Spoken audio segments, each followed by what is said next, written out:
साथियों नमस्कार। साथियों, छठे वेतन आयोग और सातवें वेतन आयोग ने केंद्रीय कर्मचारी और पेंशनरों के लिए सिफारिश की थी, पर ना तो वो छठे वेतन आयोग में उन सिफारिशों को लागू किया गया और ना ही सातवें वेतन आयोग में उन सिफारिशों को लागू किया गया। अब हो सकता है कि आठवें वेतन आयोग में छठे वेतन आयोग की और सातवें वेतन आयोग की जो सिफारिश है वो लागू हो जाए, नियमों के अंदर बदलाव हो जाए, क्योंकि सालों से करोड़ों केंद्रीय कर्मचारी और पेंशनर इन नियमों में बदलाव चाहते हैं। वो चाहते हैं कि जो सिफारिश छठे वेतन आयोग में की थी, जो सिफारिश सातवें वेतन आयोग में की थी, वो लागू हो आठवें वेतन आयोग में। इससे सीधा सीधा करोड़ों केंद्रीय कर्मचारी और पेंशनरों को लाभ मिलेगा। साथियों, कहते हैं कि सबसे बड़ा धन क्या है? सबसे बड़ा धन है निरोग शरीर, मतलब बगैर बीमारियों का शरीर, स्वास्थ्य। अगर आपके पास में कितना भी धन हो और आपका शरीर बीमार है तो कोई फायदा नहीं है उस धन का। क्या करना है उस धन का जब आप का शरीर कुछ खा ही नहीं सकता? चाहे आपके सामने 56 भोग रखे हों, आप उसमें से उठा के एक चम्मच नहीं खा सकते। तो सबसे बड़ा क्या है? स्वास्थ्य। आज मैं बात कर रहा हूं स्वास्थ्य की। साथियों, आप सबको मालूम है कि केंद्रीय कर्मचारियों के लिए 2 स्कीम चलती हैं। एक चलती है ECHS जो पूर्व सैनिकों के लिए, और एक चलती है CGSS जो केंद्रीय कर्मचारियों के लिए। अब इन दोनों में क्या फर्क है? इन कार्ड्स के जरिए उन्हें सरकार की स्वास्थ्य सेवाओं का लाभ मिलता है। ECHS ex serviceman contributory health scheme, CGSS central government health scheme, इन दोनों में ही कंट्रीब्यूशन देना पड़ता है। जो एक्स सर्विसमैन है, जब वो रिटायरमेंट आते हैं तो एक मुश्त राशि का भुगतान करते हैं अलग अलग रैंक के हिसाब से, और पर मंथ 1000 रुपये उनकी पेंशन से भी जाता है जो मेडिकल अलाउंस होता है। CGSS में भी इसी तरह से है कि उनको भी भुगतान करना पड़ता है, पर CGSS का जो नेटवर्क है वो पूरे देश में नहीं है, किसी किसी सिटी में है और उस तरह की मेडिकल सुविधाएं नहीं मिलती जिस तरह से ECHS में मिलती है। ECHS का जो नेटवर्क है वो पूरे भारतवर्ष में है, खुद के पोल क्लिनिक भी हैं, सारी चीजें।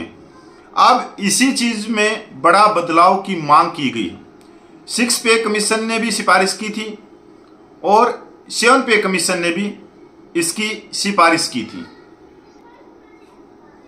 CGSS केंद्रीय सरकार स्वास्थ्य योजना केंद्रीय सरकारी कर्मचारी और उनके आश्रितों को मुख्य रूप से CGHS द्वारा कवर किया जाता है। उन्हें व्यापक चिकित्सा देखभाल और संबंधित सुविधाएं प्रदान करता है।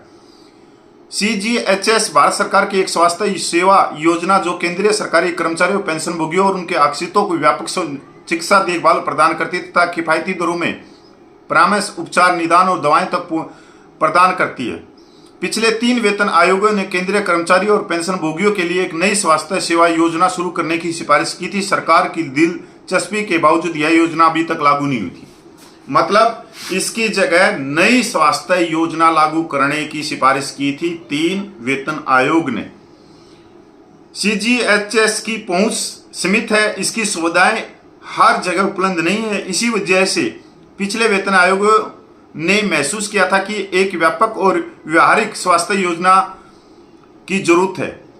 छठे वेतन आयोग ने सिफारिश की कि केंद्र सरकार के कर्मचारी और पेंशनभोगियों के लिए एक वैकल्पिक स्वास्थ्य सेवा योजना शुरू की जाए जिसमें कर्मचारी अपनी इच्छा से शामिल हो सकते हैं, बस शर्तें हैं वे तय अंशदान का भुगतान करें। इसने भविष्य में शामिल होने वाले सभी नए कर्मचारियों के लिए इस योजना को अनिवार्य बनाने की भी सिफारिश की। पैनल ने यह भी कहा कि योजना को क्रियान्वयन के बाद सेवानिवृत्त होने वाले लोगों को चिकित्सा कवर प्रदान किया जाना चाहिए। 7वें वेतन आयोग ने स्पष्ट रूप से कहा कि सभी कर्मचारियों, पेंशनभोगियों और उनके परिवारों को दीर्घकालिक और बेहतर चिकित्सा सुरक्षा प्रदान करने के लिए स्वास्थ्य बीमा सबसे उपयुक्त विकल्प है। वेतन आयोग ने केंद्र सरकार के कर्मचारियों और पेंशन भोगियों के लिए स्वास्थ्य सेवा योजना लागू करने की जोरदार सिफारिश की है। योजना लागू होने तक आयोग ने सीजीएचएस के दायरे से बाहर रहने वाले पेंशन भोगियों के लिए एक महत्वपूर्ण सुझाव दिया है। इसमें कहा गया कि सीजीएचएस को उन अस्पतालों को सूचीबद्ध करना चाहिए जो पहले से ही सीएसएमए या ईसीएचएस के अंतर्गत हैं, ताकि ये पेंशन भोगी कैशलेस उपचार का लाभ उठा सके। इसके लिए निकटतम सीजीएचएस केंद्रों की प्रशासनिक संस्था को मजबूत करना होगा। यह कदम इन पेंशन भोगी की वर्षों से लंबित शिकायतों को काफी हद तक दूर कर सकता है। सीएसएमए केंद्रीय सरकार के सेवारत कर्मचारियों के लिए है, जबकि ईसीएचएस सेवानिवृत्त कर्मचारियों और उनके आश्रितों के लिए जो एक्स सर्विसमैन है, जो भारतीय सेनाओं के अंदर सेवा करके आए हुए हैं, जो पोल क्लिनिक्स और पैनल बंद अस्पतालों के माध्यम से स्वास्थ्य सेवा प्रदान करता है। जनवरी 2025 में ऐसी खबरें सामने आई है कि स्वास्थ्य मंत्रालय सीजीएचएस की जगह बीमा आधारित योजना ला सकता है। प्रस्तावित योजना का नाम होगा केंद्रीय सरकारी कर्मचारी और पेंशन भोगी स्वास्थ्य बीमा योजना। इस योजना को बीमा नियामक संस्था IRDAI के साथ पंजीकृत बीमा कंपनियों के माध्यम से लागू किया जा सकता है। हालांकि सरकार की ओर से अभी तक इसकी कोई आधिकारिक पुष्टि नहीं हुई है। अब सबकी निगाह 8वें वेतन आयोग पर टिकी है।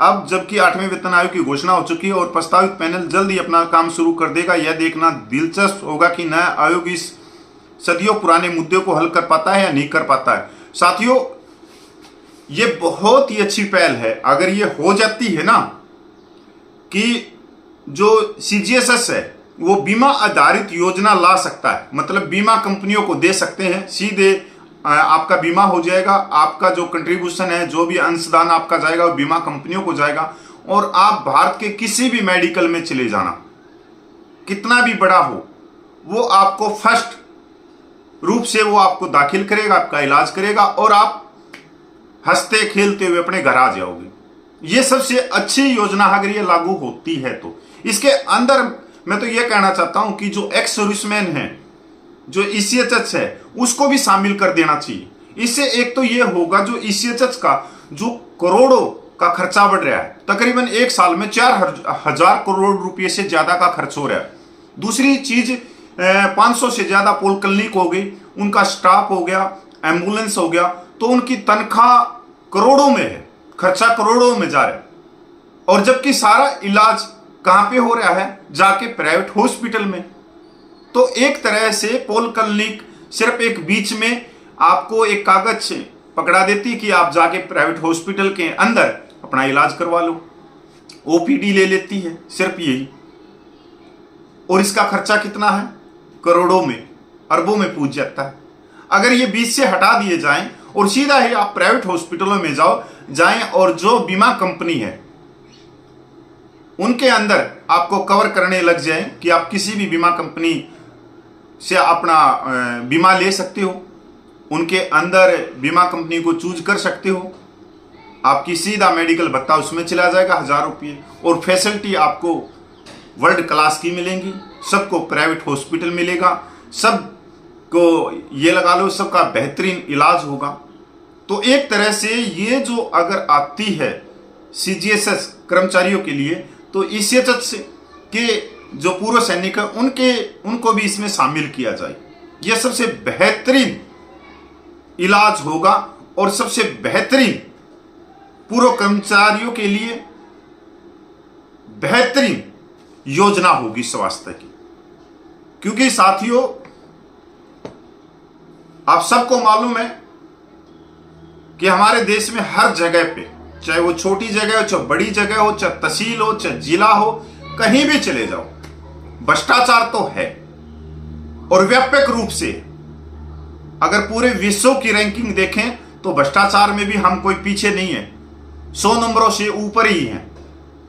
तो अब आप देखो ईसीएचएस में भी आए दिन कोई ना कोई बड़ा से बड़ा भ्रष्टाचार निकलता रहता है। दवाइयों की क्वालिटी है, दूसरी चीजें हैं, और एक चीज और भी है कि जो पूर्व सैनिक हैं वो 1,000 रुपये दे रहे हैं पर मंथ, पर उनको सुविधाएं अलग अलग प्रकार से मिल रही हैं। 1,000 रुपये देने के बाद में भी किसी को जनरल वार्ड, किसी को प्राइवेट वार्ड, किसी को सेमी वार्ड, पता नहीं क्या से क्या है। तो ये भी एक जो मांग है पुरानी है, पूर्व सैनिकों की मांग है, ये भी खत्म हो जाएगी और समानता मिल जाएगी। मैं तो ये कहता हूं कि बहुत अच्छी योजना है अगर ये सभी के लिए लागू होती है।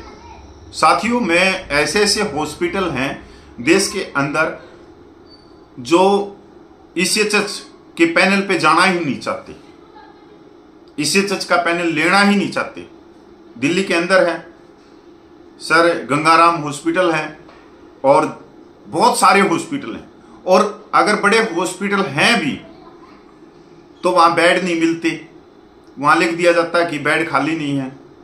और आपने पता है कि इलाज चलता रहता है, साइन करवाते रहते हैं, 10-10 दिन तक एक फौजी को बिस्तर के ऊपर लेटाए रखते हैं और लाखों का बिल वो कर देते हैं। पर बीमा कंपनी अगर आ गई तो वो सूंघ सूंघ के एक एक चीज को निकाल लेगी। बीमा कंपनी इतनी जल्दी पैसे नहीं छोड़ती प्राइवेट हॉस्पिटलों को कि उसने 10 लाख का बिल दे दिया तो बीमा कंपनी ने 10 लाख दे दिया। नहीं नहीं नहीं नहीं, बीमा कंपनी तो पूरा तोल लेती है, क्योंकि बीमा कंपनी में तो खुद के डॉक्टर हैं, उनके पूरा स्टाफ है इन चीजों के ऊपर, पूरा सिस्टम है उनके पास में। तो एक तो इसका सबसे बड़ा फायदा ये होगा कि खाम खा प्राइवेट हॉस्पिटल 10 दिन तक नहीं घेर के रखेंगे हॉस्पिटल के अंदर। अगर 2 दिन का इलाज है तो 2 दिन का इलाज करेंगे और घर भेज देंगे। ये सबसे अच्छा रहेगा, क्योंकि आजकल तो आपने पता ही है कि पहले जो डॉक्टरों को भगवान बोलते थे, आज के समय तो ऐसा है कि आपके पेट में गैस बनी हुई है तो छल्ले डाल दिए जाते हैं, क्योंकि छल्ले भी 1.5-2 लाख के डलते हैं। तो ये भी बहुत है, और ऐसी आए दिन ऐसी खबरें आती हैं। अभी पता नहीं वो मध्य प्रदेश की खबर थी या गुजरात की थी, वहां से एक जो बिल्कुल स्वस्थ था और वो इमरजेंसी से निकल के भाग गया कि मेरे को बचा लो, मेरे को बचा लो, ये तो मेरा ऑपरेशन करना चाह रहे थे जबकि मैं स्वस्थ हूं।